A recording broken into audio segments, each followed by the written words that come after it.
Good morning, everyone. My name is MightyStream. I'm going to do our March 6th Spiritual Principle a Day in a meditation. I hope you're doing well today. I am not too shabby. The title of the meditation for today, Honesty and Reality. Honesty is a commitment to reality. Guiding Principles, Tradition 1, in service. If honesty really is a commitment to reality, then we addicts definitely need help in this arena. Many of us gained reality for as long as we can remember. A member shared, we tend to not see things as they are, we see them as we are. Often our version of the past isn't necessarily reliable. Today, we can be confused about how much to say that's on our minds and who to say it to. And then oversharing or being needlessly brutal in our truth telling. By working the 12 steps, we address our past and present commitment to reality. Through that process, one truth becomes apparent. No matter how hard we try, we can't make something true that isn't. Denial can be fierce and keeps us running for years. But ultimately, it's not more powerful than reality. The member quipped, reality will always catch up with you.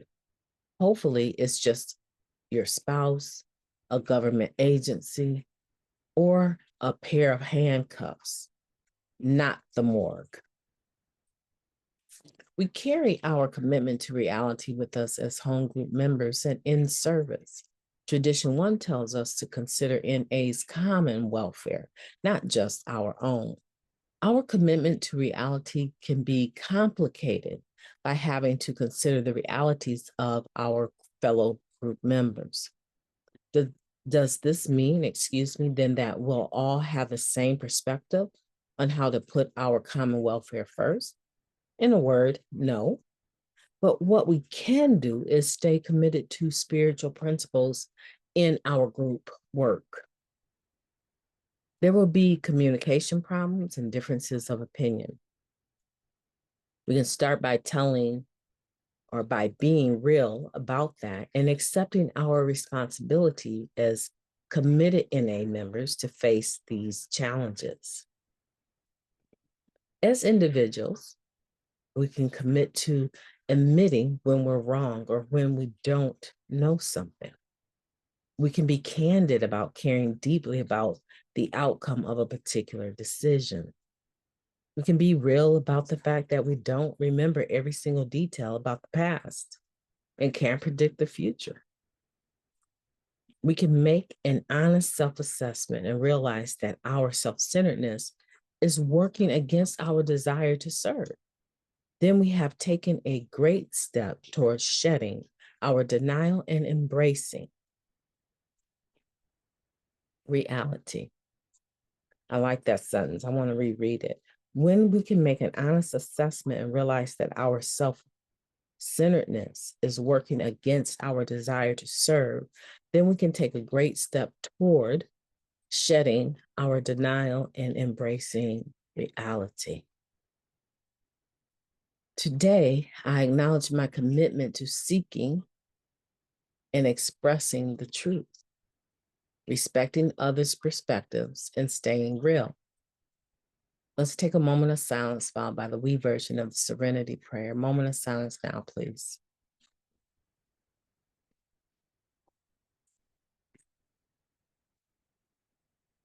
Thank you, God.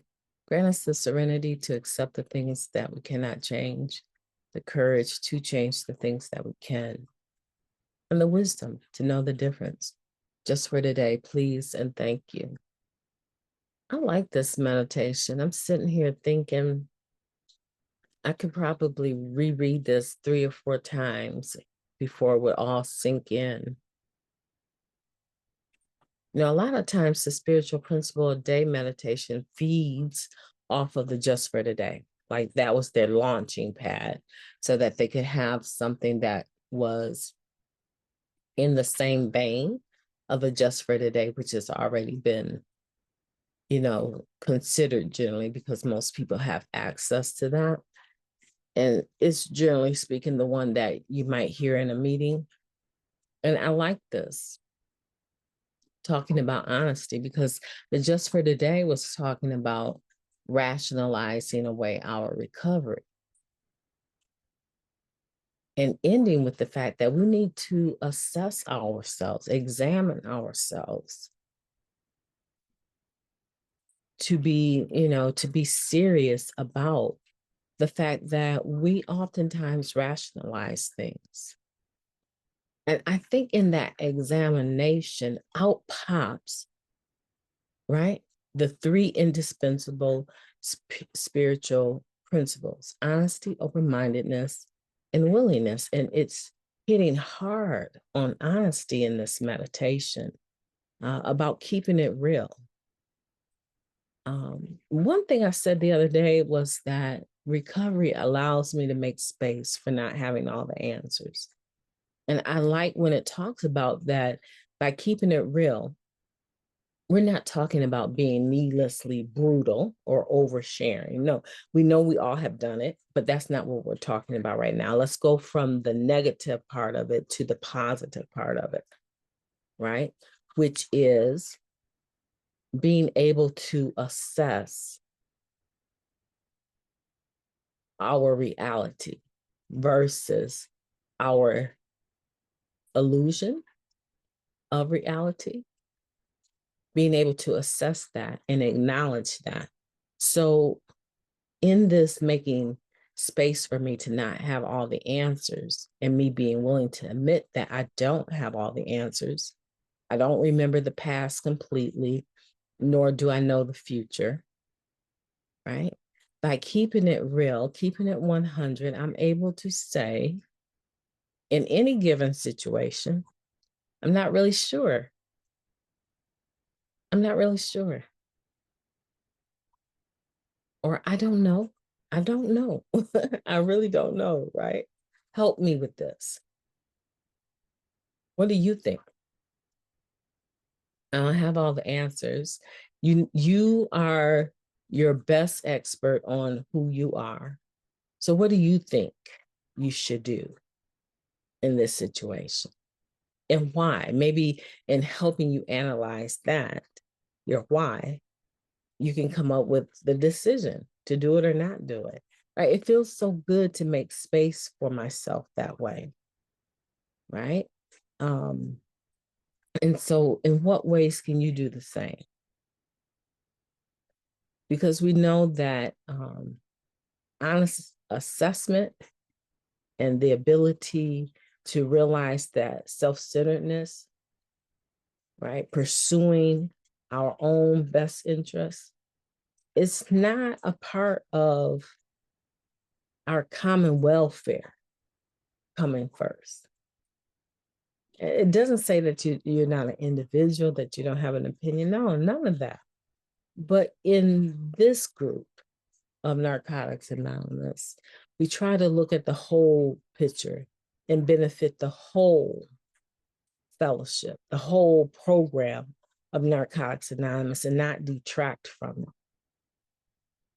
And that requires that individuals individually set their own best interests aside at times for the greater good.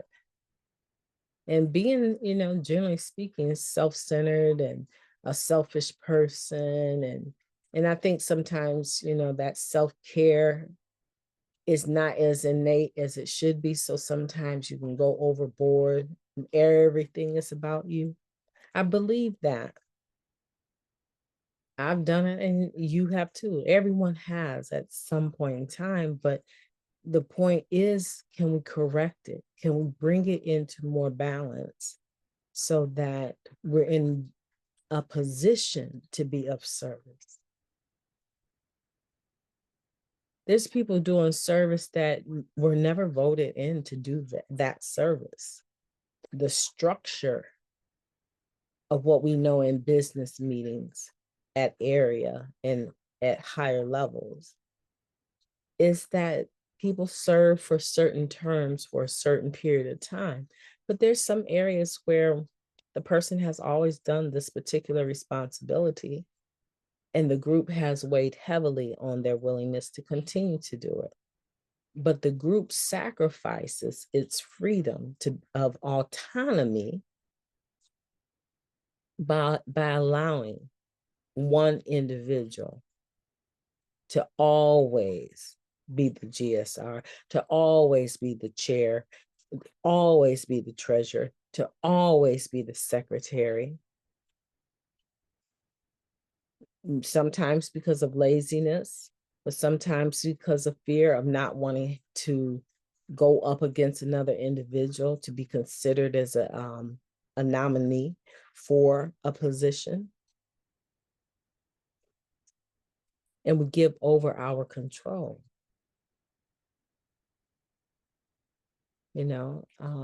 Allowing people to over contribute to the seventh tradition gives a feeling that the group can't survive without their money.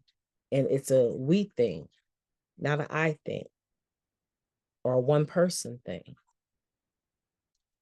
Right. And so these are areas that I'm not sure how much time you have in recovery or how much experience you've had on the group level, but these are things that we all need to consider. Being honest about things in a manner that says this is the reality, right? And this is what is going on, assessing the situation, and this is what I need to do. I hope that makes sense for you. I love this meditation. I love what this person says here. The member quipped, reality will always catch up with you. Hopefully it's just your spouse, a government agency, or a pair of handcuffs and not the morgue. Sounds so, it makes sense, right? But it's a little bit rough, right? Hopefully, some of these other areas that can be a thorn sometimes in our toe, right? Spouse, government agency, maybe even get in trouble with the law. It's all a cut above dying because we could not look at realities. We could not look at the truth of who we are and assess it, and then be able to register within our own minds, heart, spirit, what we need to do and do that versus what we want to do. My name is MightyStream. I've enjoyed talking to you. I could talk about this one all day. I think I'm going to call up a friend of mine later on today and just ask them, would you like to do the spiritual principle a day meditation with me? And just read it. I read a paragraph, they read a paragraph, and then share openly about it, because I think this is, a good one for my recovery today. I hope that you'll have a beautiful day on purpose. I'm looking at the clock. It says 4:53. And I'm thinking about what can I clean before I have to work the boys up? What area can I sort out before I wake up the boys, right? That's what my mind is on now. I'm going to have a beautiful day regardless of what I do. I'm definitely going to make it the best day possible for me. And I want for you to do the same, right? I'm saying for me in the sense of, if I don't do it, I know no one else can or will for me. And in that sense, yeah, you have to take authority over that and how you respond to situations. You absolutely have to. And welcome to recovery. This is the new and improved version of you. And I think it's lovely. Don't ever, ever let that go. Fight for your recovery. Fight for your recovery. And that's what you're doing. Coming in here and listening to the meditation, spending time with MightyStream. That's what you're doing. But there's always more for us to do. But if it's all you can do just for today, if it's all that you can do, just make up in your mind to not use no matter what. And it'll pass. Tomorrow I'll be here before you know it. Just hold on. Just hold on. You guys take care now. Talk to you tomorrow.